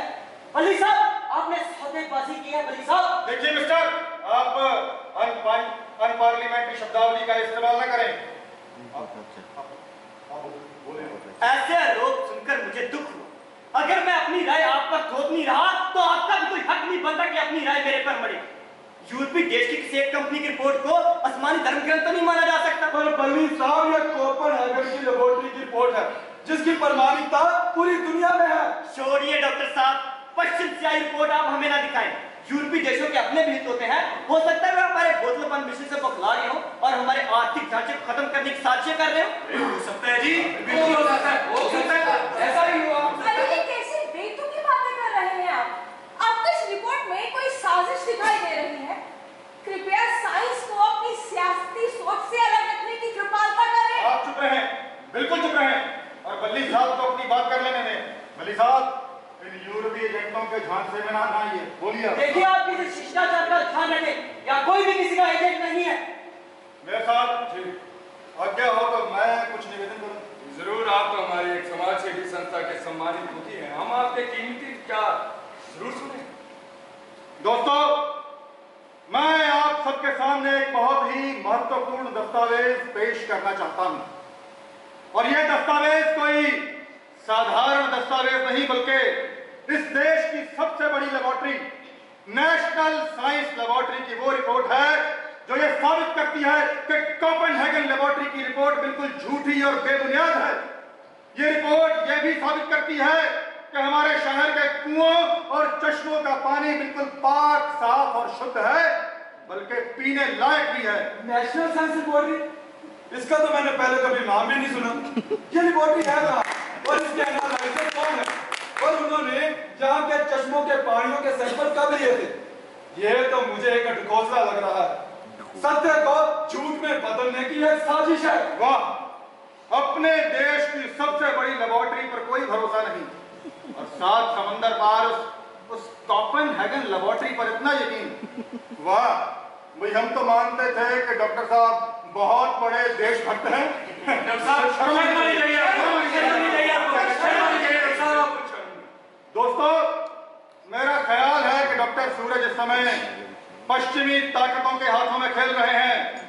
ये आप भी वहां की यूनिवर्सिटीज में पढ़ करके आए हैं, वहां की कंपनियों के साथ काम करके आए हैं और उन्हीं का जहरीला प्रोपेगेंडा हमारे देश में लागू करना चाहते हैं, पर हम इन्हें इस बात की बिल्कुल भी इजाजत नहीं देते कि ये अपने जहरीले प्रोपेगेंडे के द्वारा हमारे गुलाम नगर की आर्थिकता को तबाह कर दें। आप सभी क्या बात कर रहे हैं? आप ये कैसी बातें कर रहे हैं? आप एक ईमानदार और सूझबूझ रखने वाले शख्स के ऊपर ऐसे इल्जाम क्यों लगा रहे हैं? आप देखिए, आज डॉक्टर साहब की वजह से ये चश्मे जो हैं ये चमक उठे हैं और ये पूरे देश में जाने जाते हैं, देश विदेश में पूरे जाने जाते हैं और आप आज इन पर कीचड़ उछाल रहे हैं, आपको शर्म आनी चाहिए। शांत हो जाइए सब। मैं जानती हूँ कि इस साजिश के पीछे कौन है। मुझे पता है कि गुलाब नगर के चश्मों और कुओं के पानी को प्रदूषित करने के पीछे कौन से स्रोत हैं। तुम्हें किस तरह पता है रोशनी? पापा, पिछले 2 दिनों से मैं आपकी रिपोर्ट को स्टडी कर रही हूँ और आपकी रिपोर्ट में दिए गए रेफरेंसेस को एनालाइज करने के बाद मैं इस निष्कर्ष पर पहुंची हूँ कि हमारे गुलाब नगर के पवित्र चश्मों और कुओं के पानियों को प्रदूषित करने के पीछे जो स्रोत है वो हमारे शहर के बाहर बनी मिलें और फैक्ट्रियां हैं। ये मालूम नहीं है कि तू क्या बोल रही है? मुझे अच्छी तरह पता है कि मैं क्या बोल रही हूँ और आप भी अच्छी तरह जानते हैं कि मैं कहना क्या चाहती हूँ। आपको पता है ये प्रदूषण न्यूक्लियर पोल्यूशन का नतीजा है। न्यूक्लियर पोल्यूशन का। न्यूक्लियर पोल्यूशन यानी क्या? देखिए आप ये क्या कर रहे हैं? हमको सबको पता है कि इसके पीछे ये जो फैक्ट्रियां हैं, ये जिसमें आप टेस्ट कर रहे हैं, हमको पता है कि कौन से टेस्ट हो रहे हैं इन फैक्ट्रियों में।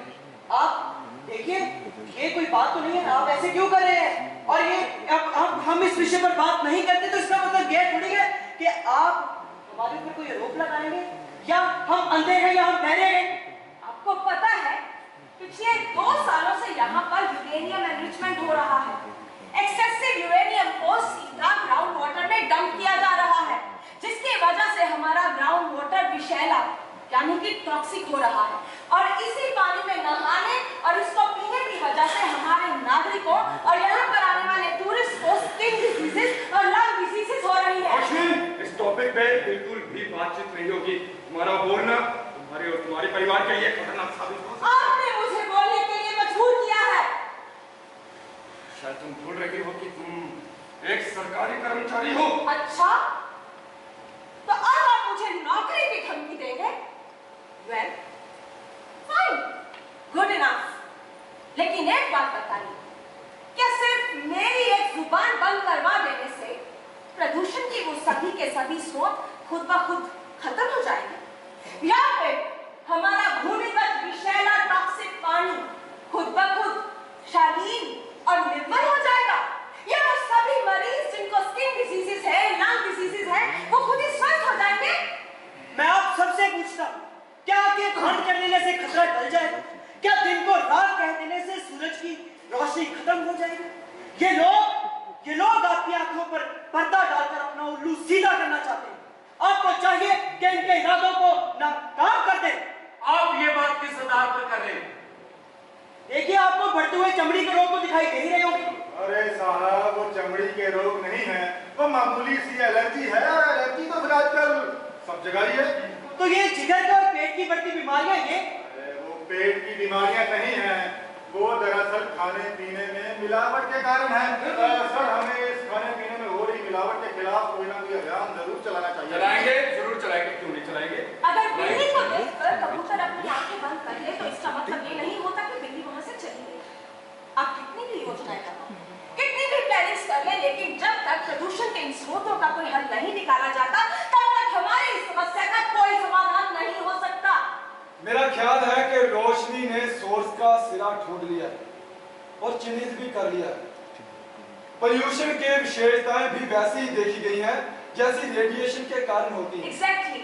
और इनका चमड़ी पर और पेट पर प्रभाव भी वैसा ही देखा गया है। हमें चाहिए कि हम इस सोर्स को खत्म करें। आपको काउंसिल को रिसर्च सेंटर के काबिल लोगों से बात करनी चाहिए। It's so simple. It's not so simple Suraj. तुम आग के साथ खेल रहे हो, जल जाओगे, तबाह हो जाओगे, फिर मुझे दोष मत देना। उपस्थित सज्जनों, मैंने इंटरनेट से कुछ आंकड़े इकट्ठे किए हैं और इस रिपोर्ट के अनुसार कोपेनहेगन लेबोरेटरी के मारों में 5% पाकिस्तानी साइंसदान हैं और इस लेबोरेटरी को अमेरिका की साइंस फाउंडेशन फंड करती है और पाकिस्तान का प्रधान इस लेबोरेटरी को चलाने वाले संस्थान में बोर्ड ऑफ डायरेक्टर्स का मेंबर है। अच्छा, तो इससे क्या सिद्ध होता है? ये स्पष्ट है, ये पाकिस्तान, चीन और अमेरिकी कंपनियों की मिलीजुली साजिश है। ये रिपोर्ट झूठी है। ये हमारे गुलाब नगर की आत्मीयता को तबाह करने की नाकाम कोशिश है। यार, आप लोगों को हो क्या गया है? कैसे आप ये बेहुदा दलीलें लेकर आ रहे हैं? वो ये सीधे सरल सत्य को झूठ बनाने के लिए? क्या आपको लगता है कि ऐसे मुझे झूठा साबित कर देंगे? आप अपने आप को ही गहरी खाई में धकेल रहे हैं। अगर यह प्रदूषण जारी रहा तो हमारे लिए, हमारे बच्चों के लिए और यहाँ पर जो नहाने आते हैं उनके लिए, सबके लिए खतरनाक है। कृपया अपने निजी लालच से बाहर निकलो यार। देखिए, इससे पहले कि मीटिंग समाप्ति की घोषणा हो और वोटिंग की नौबत आए, मैं माननीय मेयर साहब से निवेदन करता हूं कि वो माइक पर आए और परंपरागत रूप से मीटिंग समाप्ति की घोषणा करें। आइए सर। जनाब, इससे पहले कि मेयर साहब कुछ बोले, मैं कुछ कहना। हाँ, जरूर जरूर। आप कौन हो? हम वो लोग हैं जो कभी भी, कहीं भी, किसी भी समय दखल अंदाजी कर सकते हैं। राष्ट्र के इतिहास में ऐसी घटनाएं घटित होती रहती हैं जब राष्ट्र के हित में से और स्वयं के हित में से किसी एक को चुनना पड़ता है, और राष्ट्र का हित सर्वशक्तिमान होता है। दोस्तों, देश प्रेमियों, भक्तों, आज हमारे बीच में दुश्मन देशों के एजेंट आ घुसे हैं जो हमारे देश विरोधी साजिशों में शामिल हैं। इनकी साजिशों को नाकाम करो, खत्म करो और ऐसे एंटी नेशनल आस्तीन के सांपों का फन कुचल दो। आप ये कैसी भाषा का प्रयोग कर रहे हैं? आप तो लोगों को हिंसा बर्बरता के लिए भड़का रहे हैं। देश प्रेमियों, अपना देश प्रेम दिखाते हुए अगर किसी बालिग व्यक्ति की मृत्यु होती है तो हम उसको 50,000 रुपए का मुआवजा देंगे। अगर वो अपंग होता है या किसी गहरी चोट से जख्मी होता है तो उसे 25,000 रुपए का मुआवजा मिलेगा और बच्चों में ये दर आधी रहेगी। आप तो लोगों की बीमारी और आप तो उनका मूल्य तय कर रहे हैं, उनकी मृत्यु का मूल्य तय कर रहे हैं। माना कि बीमारी और मृत्यु का मूल्य क्या कर रहे हैं, पर हम उनको कंपनसेशन ही दे रहे हैं। देश के रखवाले देश की रक्षा जानते हैं और आस्तीन के सांपों को कुचलना भी जानते हैं। अगर घी सीधी उंगली से ना निकले तो उंगली को टेढ़ी करना भी जानते हैं। फैसला आपका है, नुकसान भी आपको भुगतना पड़ेगा। नमस्कार। हर हर महादेव। मुझे लगता है कि मेरे इस गुमनाम दोस्त ने बड़े ही अहम नुक्ते हमारे सामने पेश किए हैं जो फैसला करने में सहायता करेंगे। हमारे मेडिकल अफसर डॉक्टर सूरज को एक देश विरोधी लेबोरेटरी की हमारे शहर के पानी के खिलाफ रिपोर्ट प्राप्त हुई और डॉक्टर सूरज ने बजाय इसके कि ये रिपोर्ट काउंसिल की हेल्थ कमेटी या एग्जीक्यूटिव कमेटी के सामने पेश करते, इन्होंने ये गैर प्रमाणित रिपोर्ट सीधी अखबारों में छपवा दी, बल्कि इंटरनेट पर भी डाल दी और इसी रिपोर्ट के आधार पर गुलाम नगर के खिलाफ आंदोलन शुरू करने का बुलावा भी दे दिया। डॉक्टर सूरज ये जिद कर रहे हैं कि हमें हमारे तमाम कुएं और चश्मे बंद कर देने चाहिए। बोतल बंद पानी बनाने वाली जितनी भी फैक्ट्रियां हैं उन पर ताला लगा देना चाहिए। इस तरह करने से जितने भी यात्री यहाँ पर आते हैं वो भी बंद हो जाएंगे और फिर कौन गुलाब नगर की तरफ घूम करेगा? कौन सी विदेशी कंपनी गुलाब नगर के साथ इकरारनामा करेगी? डॉक्टर सूरज और उसके परिवार ने एक नया भरण खोल दिया। इनका मानना है कि प्रदूषण का मुख्य स्रोत कोई और नहीं बल्कि हमारे शहर में बनी फैक्ट्रियां। ये लोग हमें उन शक्तियों के खिलाफ लामबंद करना चाहते हैं जिनका ना तो हम मुकाबला करना चाहते हैं और ना ही कर सकते हैं।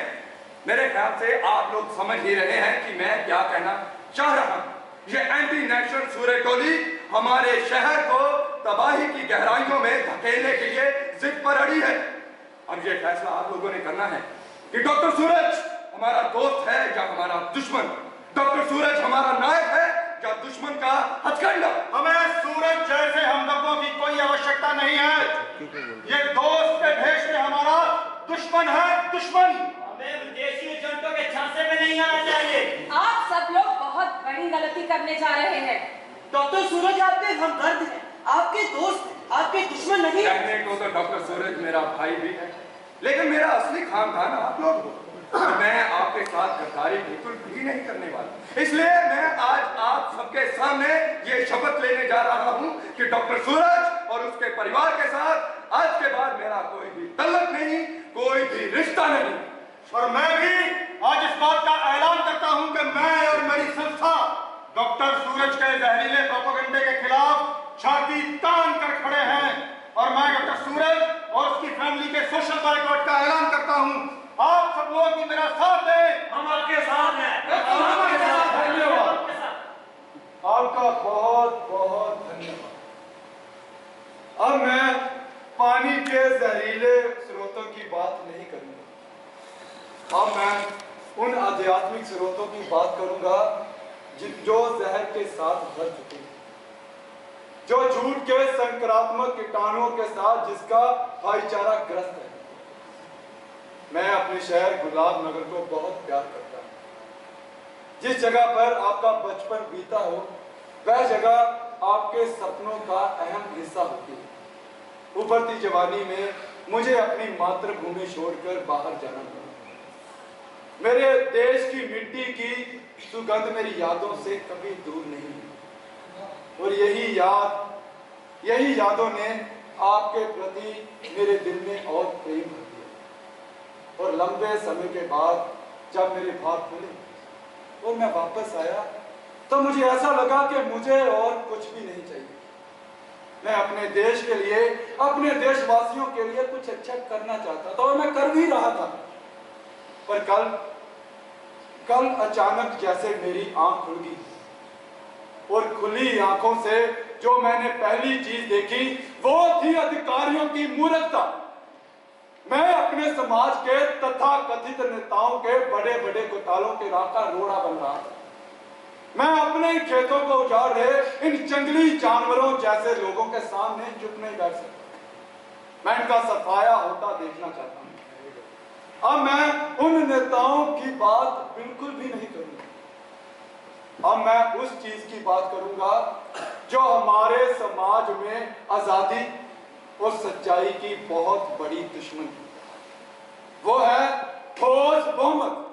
जी हाँ, वो बहुमत ही है जो मुझे आजादी देने से इनकार करता है और वो बहुमत ही है जो मुझे सच्चाई बोलने से रोकता है। बहुमत के पास ये अधिकार होता है।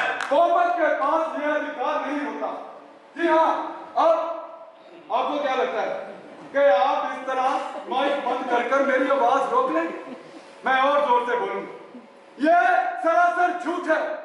इसके लिए हमें समझदार और आजाद लोगों को लड़ना होगा। हमारे देश की आजादी पर किसका बहुमत है, सियाने या मूर्ख? मुझे लगता है कि हमारे देश पर बहुमत मूर्खों का है। यह कैसे हो सकता है कि समझदार लोगों पर मूर्ख राज करे? डॉक्टर सूरज हाय हाय, डॉक्टर सूरज हाय हाय, देश के गद्दारों को गोली मारो सबको। आपको क्या लगता है कि आप इस तरह शोर मचाकर मुझे चुप करवा दें?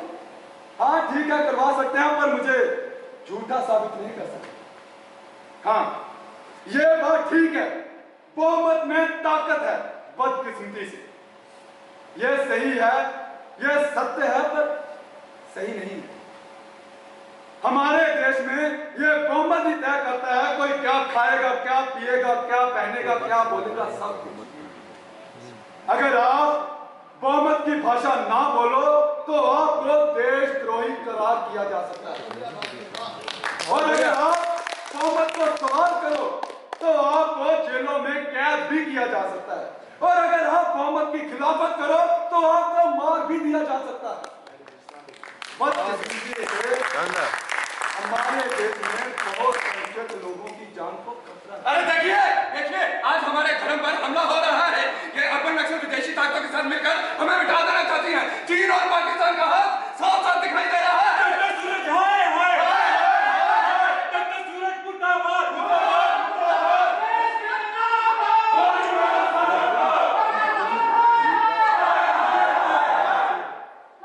अब ठीक है? बेटी क्या हुआ? जरा सा चक्कर आ गया था। क्या पर बैठे? प्रीति, कहीं तुम्हें यह फिक्र तो नहीं हो गया कि मेरी नौकरी चली जाएगी, हम कहाँ जाएंगे, क्या खाएंगे, कहाँ रहेंगे? नहीं नहीं, हम कहीं नहीं जाएंगे, हम यहीं रहेंगे। हाँ, गुड। अगर हम किसी और शहर भी गए तो ये तो वहां पर भी मिलेंगे। बिल्कुल। झूठ ही इतना फैलाया गया है कि लोग उस पर एतबार कर रहे हैं। अंकल, उन्होंने हमारे ऊपर एफआईआर दर्ज करवा दी है, जिसमें हम सबके नाम आए हैं। एफआईआर? किस जुर्म के तहत? ऑफिशियल सीक्रेट्स एक्ट की उल्लंघना के जुर्म। ऑफिशियल सीक्रेट्स एक्ट, पानियों की प्रदूषण की रिपोर्ट को जाहिर करना एक ऑफिशियल सीक्रेट्स था। ये लोग इस हद तक गिर जाएंगे, मैंने कभी नहीं सोचा था। खैर बेटा, वो मुझे इस तरह हरास नहीं कर सकते। ये सब डराने हैं। मैं तो कहती हूँ अभी भी वक्त है, मामला रफा दफा करने की कोशिश करते हैं। भाई साहब से मैं खुद बात करती हूँ। नहीं प्रीति, अब बात भाई साहब से बहुत आगे जा चुकी है। अब ये दो भाइयों के बिचली झगड़ा नहीं है, अब ये दो नजरिए, एक सत्य का और एक निरोध झूठ का। लेकिन सच्चाई का झंडा उठाना सिर्फ आपकी जिम्मेदारी नहीं, आखिर और कोई क्यों नहीं आगे आता? माय डियर प्रीति, सच्चाई का झंडा उठाने वाले गिनती में हमेशा कम ही होते हैं। उनकी पहचान गिनती से नहीं की जाती। तो कैसे की जाती है पापा? रोशनी बेटा, सच्चाई तो पूरब से निकलता हुआ सूरज है।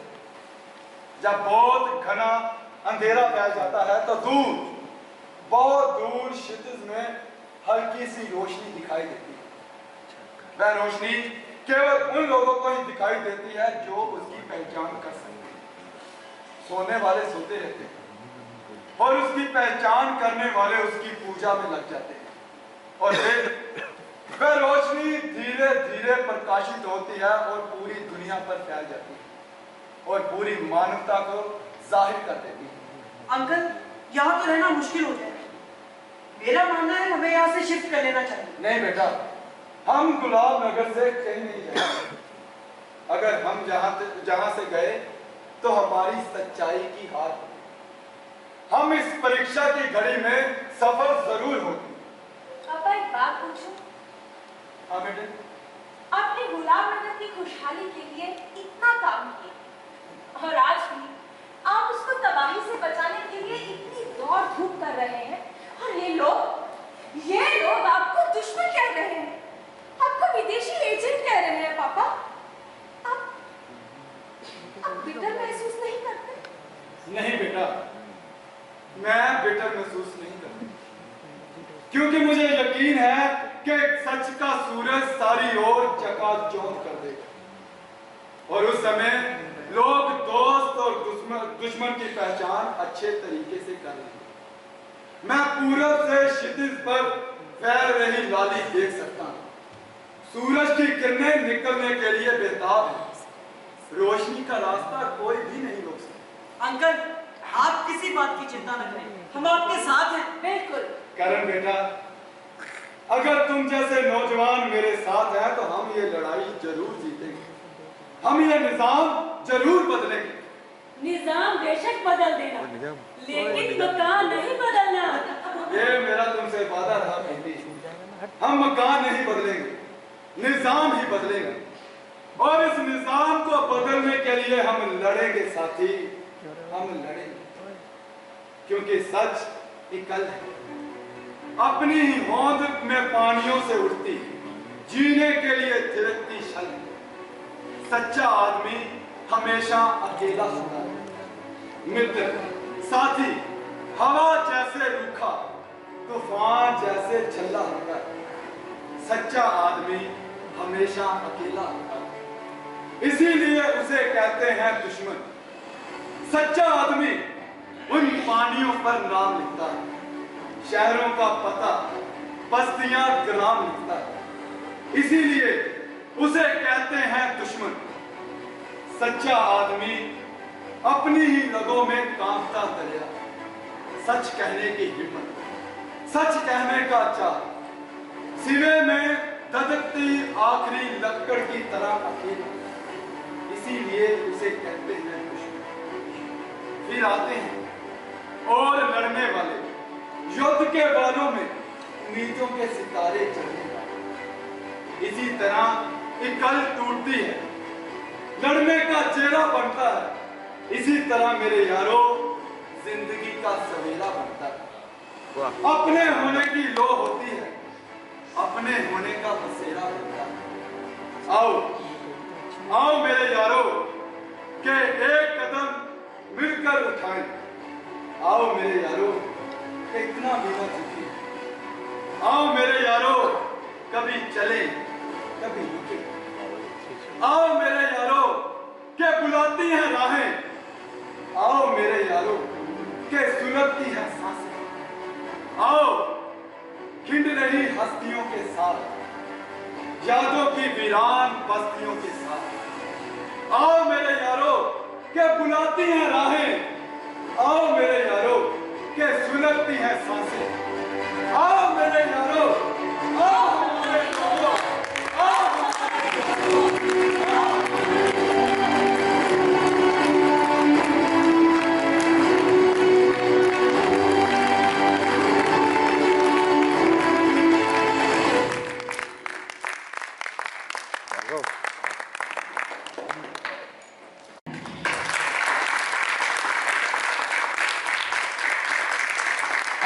सशक्त और भारी भरकम डायलॉग से जिन्होंने इस पूरे नाटक को यहाँ चरितार्थ किया, उनका परिचय है डॉक्टर सूरज गुरतेज मान,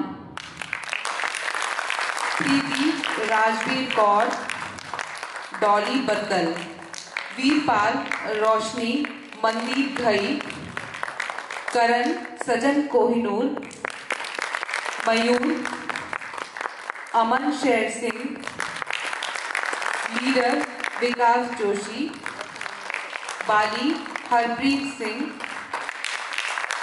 रिपोर्टर गुरदीप पाल सिंह। मंच पर जिन्होंने सहयोग किया, कृपया वे भी मंच पर आ जाएं। संगीत विष्णु शर्मा, आलोकन नीरज कुमार, लेखक हेनरिक इब्सन, मंच परिकल्पना, निर्देशन व अनुवाद केवल धारीवाल।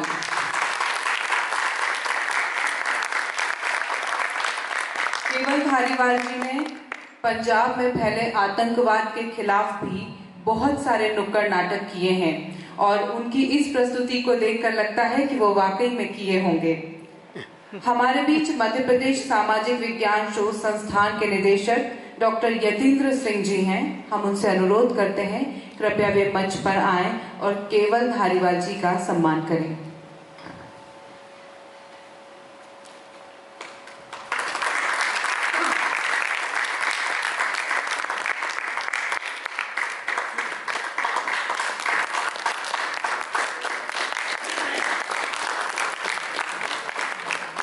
केवल जी से अनुरोध है कृपया वे भी 2 शब्द कहें। जी बहुत शुक्रिया। ये नाटक जो कि कई सालों से मेरे मन में था कि ये कभी होना चाहिए, तो मुझे लगा कि आप वक्त है, होना ही चाहिए। ऐसे नाटक को बार बार होना चाहिए। अब नहीं होगा तो कब होगा? तो यही वक्त है कि ये काम थिएटर वाले नहीं करेंगे तो कौन करेगा। शरद भाई बैठे हुए हैं। ये संदेश जो इस रूप से मैं बहुत बहुत शुक्रगुजार हूँ शरद भाई का कि ये बार बार हमें बुलाते हैं, बार बार हमारे पास भी आते हैं और ये एक थिएटर का जो आदान प्रदान है, ये विचारों का आदान प्रदान है, ये एक डायलॉग क्रिएट करते हैं हम लोग आपस में। ये युग जो है, ये जमाना जो है, ये समय जो है जिसमें डायलॉग बंद हो गया है, हम सारा दिन उस पर ही लगे रहते हैं, परिवार में बैठे हुए सब उसको ये जो करते रहते हैं, डायलॉग ही खत्म हो गया। मगर ये फेस्टिवल जो है डायलॉग क्रिएट करने का एक बहाना है समाज के साथ, क्योंकि जो यहाँ से दिल से बात आती है सामने दिल तक जाती है। ये कोई और मीडिया, कोई माध्यम कर नहीं सकता, ये सिर्फ और सिर्फ प्रिंट कर सकता है। बहुत शुक्रिया। बहुत शुक्रिया केवल जी। आप सभी कल अभिनव रंगमंडल के अपने निर्देशित नाटक में सादर आमंत्रित थे। एक इंस्पेक्टर से मुलाकात नाटक ठीक समय 7 बजे शुरू हो जाएगा। आप सभी सादर आमंत्रित हैं। बहुत शुक्रिया। शुभ रात्रि।